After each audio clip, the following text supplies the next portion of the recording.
Morning girls, कैसे हैं आप सब।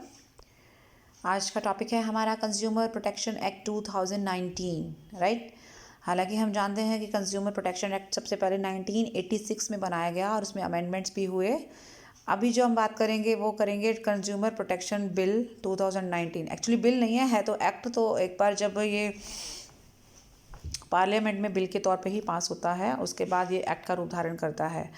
तो जो नया एक्ट है उसने पुराने एक्ट को रिप्लेस कर दिया है। ये हमारा 19 में पास हुआ था, राइट, इंडियन पार्लियामेंट में 6 अगस्त 2019 को। अब इस कंज्यूमर प्रोटेक्शन एक्ट के क्या ऑब्जेक्टिव्स हैं। एक तो जो भी प्रोसेस था कंज्यूमर की राइट्स के लिए, कंज्यूमर की प्रोटेक्शन के लिए, कंज्यूमर की शिकायतों के समाधान के लिए, उसको और भी इजी बनाना। दूसरी बात जो है एक बेटर सिस्टम तैयार करना, किस चीज़ के लिए कि कंज्यूमर की कंप्लेंट्स को जल्दी से जल्दी निपटाया जा सके स्पीडी तरीके से। और तीसरा है कि आप लार्ज नंबर, बहुत सारे, एक्चुअली देखो lot of consumers are there and जितने ज़्यादा कंज्यूमर्स हैं तो कंप्लेंट्स भी उतनी ज़्यादा होंगी। तो उनको कितनी जल्दी, कितनी स्पीड से, और जो भी पेंडिंग केसेस हैं उनको कैसे डिस्पोज ऑफ किया जाए, मतलब उनका कैसे निपटारा किया जाए, ये इसके ऑब्जेक्टिव है। नए एक्ट की ज़रूरत क्यों महसूस की गई, उसका रीज़न था कि कंज्यूमर मार्केट जो है अब काफ़ी बड़े लेवल पे काम कर रही है। कंज्यूमर की तादाद बहुत ज़्यादा है, संख्या बहुत ज़्यादा है। कंज्यूमर काफ़ी अवेयर है, कंज्यूमर काफ़ी एजुकेटेड है, उसे अपने राइट्स का पता लग गया है और वो ऑल ओवर वर्ल्ड के टच में है, राइट। और उसके अलावा प्रोडक्ट्स की जो वैरायटी आ गई है वो काफ़ी कॉम्प्लेक्स है। Variety of products are there, technical products हैं और इवन इंटरनेशनल लेवल पे जो हैं प्रोडक्ट्स की अवेलेबिलिटी है, इजी अवेलेबिलिटी है, वही हमारी इजी अप्रोच है उन प्रोडक्ट्स तक, राइट। इसके अलावा डिलीवरी सिस्टम, प्रोडक्ट को डिलीवर करने के जो तरीके हैं वो नए नए आ गए हैं। ऑनलाइन शॉपिंग हो रही है आजकल। कंज्यूमर जो है वो इलेक्ट्रॉनिक मीडिया के थ्रू अपने ऑर्डर्स कर रहा है और ऑनलाइन पेमेंट्स हो रही हैं। नई नई चैलेंजेस कंज्यूमर के भी और प्रोड्यूसर के आगे भी आ रहे हैं। तो ये सारी चीज़ें थी जिसने नए एक्ट को लाने में बूस्टर का काम किया। Next is features of the consumer protection act 2019। तो इसके क्या क्या फ़ीचर्स हैं। एक तो इसने ब्रॉड किया है कंज्यूमर की डेफिनेशन को। पहले कंज्यूमर की डेफिनेशन में कुछ चीज़ें ऐड नहीं थी, जैसे ऑनलाइन ट्रांजैक्शन ऐड नहीं थे, राइट। ऐसे कंज्यूमर ऐड नहीं थे जो ऑनलाइन ट्रांजैक्शन का इस्तेमाल करते हैं। लेकिन वो जैसे जैसे टाइम बदला तो इलेक्ट्रॉनिक मीडिया आया है, इलेक्ट्रॉनिक ई शॉपिंग हुई है, ई मार्केटिंग है, ई कॉमर्स जैसी जो चीज़ें मार्केट में ऐड हुई है। टेली शॉपिंग कह सकते हैं, डायरेक्ट सेलिंग कह सकते हैं, मिडल मैन एलिमिनेट हो गया है जिसमें। तो वो भी उसने कंज्यूमर के जो दायरे को बढ़ा दिया है। सबसे बड़ी बात यह है कि डेफिनेशन ऑफ गुड्स में जो है फूड, जो कि एक्चुअली फूड और सेफ्टी और स्टैंडर्ड्स एक्ट में आता था, उसमें इसमें फूड को भी शामिल कर दिया है। Number 1। Number 2, E filing of complaints. अब आप अपनी कंप्लेंट को मैनुअल ला देके इलेक्ट्रॉनिकली भी फाइल कर सकते हो। तो एक ये भी चीज़ एक्स्ट्रा प्रोवाइड की गई है कंज्यूमर की कन्वीनियंस के लिए। अब आप जहाँ पे भी हैं, आप घर पे हैं, बाहर हैं, आप ट्रिप पे हैं, आप वर्ल्ड टूर पे हैं, कहीं से भी बैठकर आप अपनी कंप्लेंट फाइल कर सकते हैं। Establishment of the CCPA। CCPA मतलब सेंट्रल कंज्यूमर प्रोटेक्शन अथॉरिटी। एक अथॉरिटी का निर्माण किया गया है CCPA का। और इस CCPA का काम क्या है? प्रोटेक्ट करना, प्रमोट करना। एक सेकेंड, हाँ, इस CCPA का काम क्या है? प्रोटेक्ट, प्रमोट एंड एनफोर्स करना कंज्यूमर के राइट्स के लिए। जो पहले कंज्यूमर प्रोटेक्शन काउंसिल किया करती थी, अब वो काम CCPA का हो गया है, ठीक है। और CCPA जो है रेगुलेट करेगा केसेस को जो अनफेयर ट्रेड प्रैक्टिसेस से रिलेटेड हैं, जो गलत एडवर्टाइजमेंट से रिलेटेड हैं, जो कंज्यूमर के राइट्स की वायलेशन से रिलेटेड हैं, यानी जिसमें कंज्यूमर के राइट्स को एक्सप्लॉइट किया जाता है, उससे रिलेटेड हैं। और साथ ही साथ ये ऑर्डर्स भी पास करता है कि किस तरीके से गुड्स और सर्विसेज को मेंटेन किया जाएगा और ऐसी गुड्स जो है डेंजरस हैं, हार्मफुल हैं, उनको कैसे एलिमिनेट किया जाए, उनकी प्रोडक्शन को बंद किया जाए, डिसकंटिन्यू किया जाए अनफेयर ट्रेड प्रैक्टिसेस को। ये सारा काम CPC का है। CCPA, central consumer protection and authority, right. Rights of consumer आप 6 पढ़ चुके हैं, लेकिन अब इसमें 5 राइट और ऐड किए गए हैं, ठीक है। In addition to the existing rights there are 5 new rights. वो कौन कौन से हैं? Right to file a complaint from anywhere, आप अब कहीं पे भी बैठकर कंप्लेंट फाइल कर सकते हैं। अब ज़रूरी नहीं है आपका एरिया का सीन जैसे पहले था वैसा नहीं है, अब आप किसी भी प्लेस पर जो रहते हैं लेकिन और केस फाइल करने में आपको ज़रूरी नहीं है कि आप उसी एरिया से बिलोंग करते हो जहाँ डिस्ट्रिक्ट फॉरम है या जहाँ पर जो है रजिस्टर्ड ऑफिस है, ऐसा नहीं है। Number 1। Number 2, right to seek compensation under product liability. तो प्रोडक्ट की लायबिलिटी, प्रोडक्ट के प्रति एक तरह से जो कंज्यूमर के पास जो प्रोडक्ट भेजा जाता है तो प्रोडक्ट के प्रति, एक्चुअली प्रोडक्ट अपने आप में कोई लायबिलिटी नहीं है, लेकिन प्रोडक्ट के साथ आपके इस दुकानदार की या उस मैन्युफैक्चरर की लायबिलिटी जुड़ जाती है कि वो प्रोडक्ट डिफेक्टिव नहीं होना चाहिए, हार्मफुल नहीं होना चाहिए, और अगर उस प्रोडक्ट से कंज्यूमर को कोई प्रॉब्लम आई है तो consumer has a right to take या file a case against the manufacturer, seller और मैन्युफैक्चरर के अगेंस्ट केस फाइल कर सकता है फॉर एनी लॉस, जो लॉस उसको हुआ है उसकी वजह से वो केस फाइल कर सकता है। तो एक कॉम्पनसेशन भी प्रोडक्ट लायबिलिटी के अंडर डिमांड किया जा सकता है। Next is right to protect consumers as a class.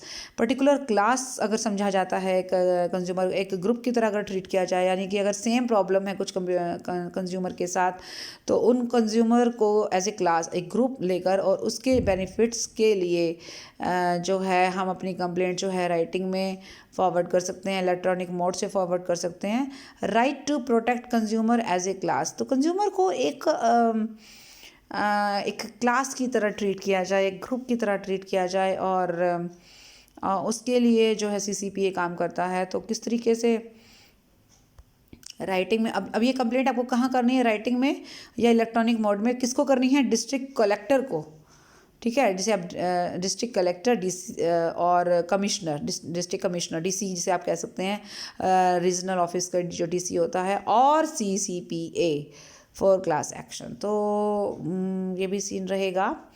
Next is right to seek a hearing using video conferencing. अगर कंज्यूमर ने उसके अगेंस्ट केस फाइल किया है तो उसकी हियरिंग होती है, या उसकी अगर कंप्लेंट की है तो उसकी जो भी कोर्ट में हियरिंग होगी, उस हियरिंग को अगर कंज्यूमर सुनना चाहता है लेकिन अपने ही प्लेस पर बैठकर, तो वीडियो कॉन्फ्रेंसिंग के जरिए इस हियरिंग को सुन सकता है।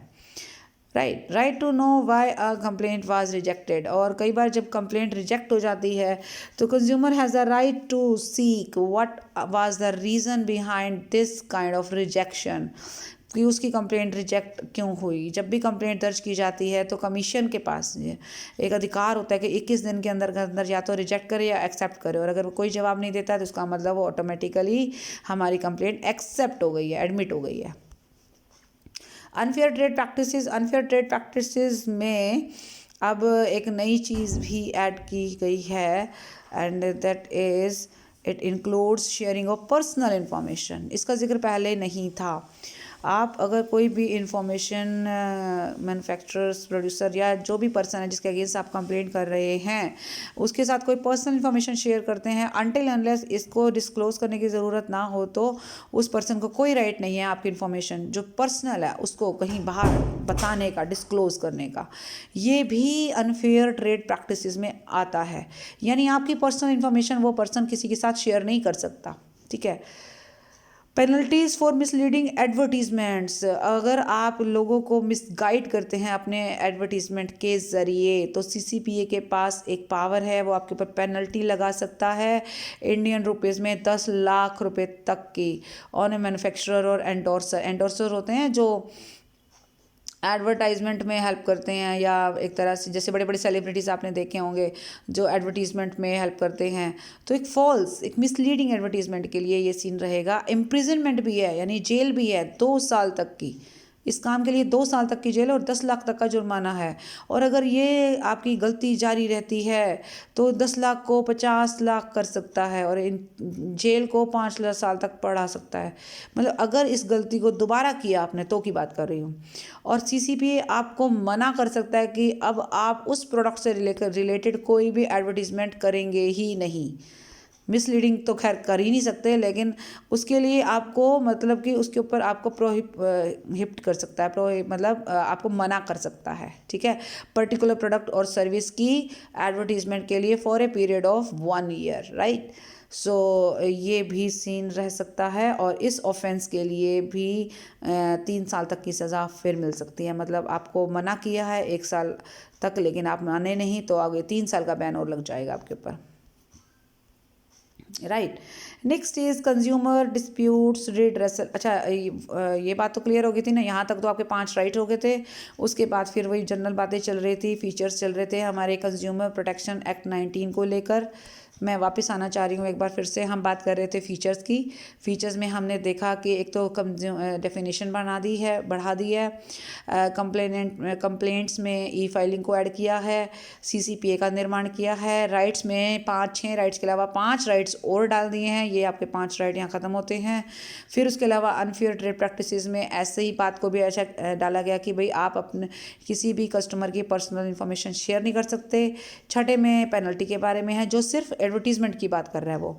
और उसके अलावा कंज्यूमर डिस्प्यूट रिड्रेसल कमीशन, एक इसका निर्माण किया गया है CCDRC का, ठीक है, जो कि कंप्लेंट्स को लेगा। ओके, कौन सी कंप्लेंट को लेगा? अगर आपसे ज़्यादा प्राइस लिया है तो, अगर आपके साथ अनफेयर ट्रेड प्रैक्टिसेस अपनाई गई हैं, अगर आपको हार्मफुल गुड्स दी गई हैं, अगर आपको डिफेक्टिव गुड्स दी गई है, राइट। और मीडिएशन का मतलब भी यही है कि सीपीए जो है वो दोनों पार्टीज़ में झगड़ा अगर है और मतलब लंबी कार्रवाई से बचने के लिए उनको एक ऑप्शन देता है कि अगर आपके बीच में सेटलमेंट हो सकता है at the stage of admission of A complaint करने से पहले ही, मतलब कंप्लेंट करने के टाइम पे या बाद में भी अगर उसे लगता है कि आपस में सेटलमेंट हो सकती है तो वो दोनों में मध्यस्थ का कार्य भी करेगा, राइट। ये पहले नहीं था। तो ये एक तरीके से क्या होगा कि कंज्यूमर कोर्ट पे जो बर्डन आ रहा है ना, आए दिन रोज़ नए नए केसेस आ रहे हैं, तो अगर केसेस का निपटारा पहले ही हो जाए, आपस में मिलकर बैठकर आराम से समझदारी से हो जाए, तो कोर्ट में जाने की ज़रूरत ही नहीं पड़ेगी, राइट। तो एक तो ये बात हो गई। Now what is the difference between consumer protection act 1986 versus consumer protection act 2019? The last topic of this chapter is कि दोनों में डिफरेंस क्या है। फर्स्ट ऑफ ऑल है एम्बिट ऑफ लॉ, मतलब कि इसमें क्या चीज़ें आती हैं। ऑल गुड्स एंड सर्विसेज जो कि कंसिडरेशन से ली गई और या दी गई हैं, मतलब खरीदी बेची गई हैं, और फ्री और पर्सनल सर्विसेज इसमें नहीं आती हैं, आज भी नहीं आती है, वो 19 में भी नहीं आती है। फ्री और पर्सनल सर्विसेज एक्सक्लूड कर रखी है सभी गुड्स और सर्विसेज। उसमें टेली कम्युनिकेशन भी आ गया है, अब हाउसिंग कंस्ट्रक्शन भी आ गया, पहले ये नहीं था। और ऑल मोड्स ऑफ ट्रांजेक्शन आ गया, online transfers, online shopping, tele shopping, ये सब इंक्लूड कर दी गई है। Next is unfair trade practices. तो इसमें 6 टाइप की प्रैक्टिसेस थी, जिससे फॉल्स रिप्रेजेंटेशन, एडवर्टीजमेंट, अनफेयर। लेकिन इसमें 3 चीज़ें और डाली हैं। क्या? एक तो अगर आपको दुकानदार बिल नहीं देता है, failure to issue a bill और रिसीप्ट। दूसरा, रिफ्यूज़ करता है आपकी गुड्स अगर डिफेक्टिव है 30 दिन के अंदर अंदर रिटर्न करने से। एंड थर्ड इज़ आपकी पर्सनल इन्फॉर्मेशन शेयर करता है। ये 3 चीज़ें नई ऐड की हैं। और कंटेस्ट और लॉटरीज वगैरह का अगर कोई सीन है तो अब वो अनफेयर में नहीं आता है, उसको अनफेयर से हटा दिया गया है। प्रोडक्ट लाइबिलिटी का मतलब वही है कि यहाँ प्रोडक्ट लाइबिलिटी का कोई प्रोविज़न नहीं था। यहाँ कह रहा है कि क्लेम कर सकते हो आप प्रोडक्ट लाइबिलिटी का, आप मैन्युफैक्चरर के अगेंस्ट केस फाइल कर सकते हो। अनफेयर कॉन्ट्रैक्ट्स का, अनफेयर कॉन्ट्रैक्ट का मतलब यहाँ पे भी कोई प्रोविज़न नहीं था, लेकिन यहाँ पर आप जो है अगर आपके कंज्यूमर के राइट्स में सिग्निफिकेंट चेंज आया है, मतलब ऐसे कॉन्ट्रैक्ट जिससे कंज्यूमर के राइट्स में बदलाव आया है, उन सबको इसमें डाला गया है। और 6 कॉन्ट्रैक्ट टर्म्स हैं जो कि अनफेयर मानी गई हैं, ठीक है। मतलब 6 टाइप से जो कॉन्ट्रैक्ट किया जाता है अनफेयर, उसे हम अनफेयर कॉन्ट्रैक्ट्स कहेंगे। सीपीसी यहाँ पे नहीं थी ना, सॉरी, सेंट्रल प्रोटेक्शन काउंसिल यहाँ थी, जिनका काम था प्रमोट एंड प्रोटेक्ट करना राइट्स को। राइट्स वो आपके बताई दिए थे, 6 थे। ये 3 लेवल पे थी, डिस्ट्रिक्ट, स्टेट और नेशनल। यहाँ पे न्यू बिल में सीपीसी को advisory body, CPC advisory bodies for promotion and protection, ठीक है। ये सीबीसी डिस्ट्रिक्ट और स्टेट और क्या बोलते हैं नेशनल लेवल पे भी है, ठीक है। इन्होंने सीपीसी एडवाइजरी बॉडी बना दी, कहने का मतलब ये है। नेक्स्ट इज रेगुलेटर, कोई प्रोविज़न नहीं है, लेकिन यहाँ पर सीसीपीए है, यहाँ पर सेंट्रल कंज्यूमर प्रोटेक्शन अथॉरिटी है जो प्रमोट, प्रोटेक्ट और एनफोर्स करती है कंज्यूमर के राइट्स को। Next is pecuniary jurisdiction of commission, मतलब क्या है, इसमें एक तो रेंज दे रखी है, डिस्ट्रिक्ट में 20 लाख तक के केस, फिर 20 लाख से 1 करोड़ और फिर 1 करोड़। अब ये 20 लाख वाली जो लिमिट है वो 1 करोड़ पे पहुंच गई है, देखो नए में, और यहाँ 1 करोड़ था, ये 10 करोड़ तक हो गई है, और यहाँ 1 करोड़ था, और मतलब यहाँ पर 20 लाख से 1 करोड़ था तो वहाँ 1 करोड़ से ज़्यादा हो गई है, 10 करोड़, और यहाँ पे यहाँ 1 करोड़ से ऊपर था, यहाँ 10 करोड़ से ऊपर है। ठीक। कमीशन का कॉम्पोजिशन, मतलब आपको ने देखा होगा ना वो जजेस वगैरह का जो बताया था। डिस्ट्रिक्ट में क्या होता है कि एक तो आपका मेंबर्स होते हैं, और डिस्ट्रिक्ट जज का जो डिस्ट्रिक्ट जज होता है 2 मेंबर होते हैं। स्टेट में हाई कोर्ट का जज और 2 मेंबर होते हैं। अब करंट भी हो सकता है या पुराना भी हो सकता है, मतलब योग्यता रखने वाला।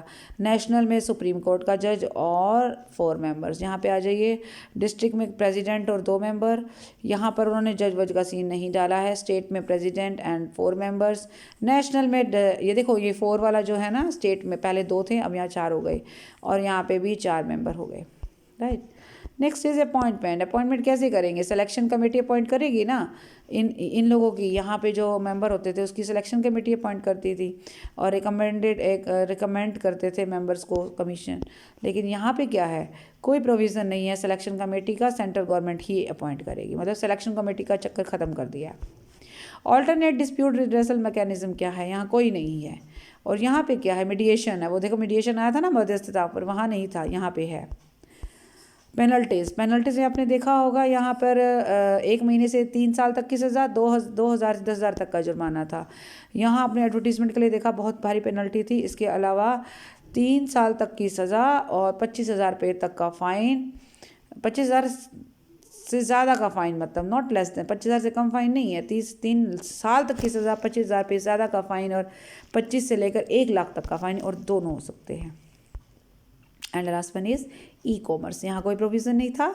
यहाँ पर आप direct selling, online shopping, e commerce, electronic service provider, ये सारे आ गए हैं। अब सेंट्रल गवर्नमेंट जो हैं, कुछ रूल्स जो हैं उन्होंने ये भी दिए है कि ऑनलाइन शॉपिंग में, ऑनलाइन मार्केटिंग में अगर कोई इस तरीके का सीन आता है अनफेयर का, तो उसको भी आप इसमें शामिल करेंगे। So these were the main points of differences जो हम करेंगे इसके अंदर, इन दोनों के अंतर में। सो that's all for the video. इसके साथ आपका ये चैप्टर भी ख़त्म होता है, और इसमें आपने कई चीज़ें देखी हैं। नया कंज्यूमर प्रोटेक्शन काउंसिल, नया कंज्यूमर प्रोटेक्शन एक्ट 19 में जो बना था, वो दोनों का अंतर और बाकी सारी चीज़ें। So that's all for the video. I hope आपको समझ में आया होगा। Thank you so much, bye bye and take care.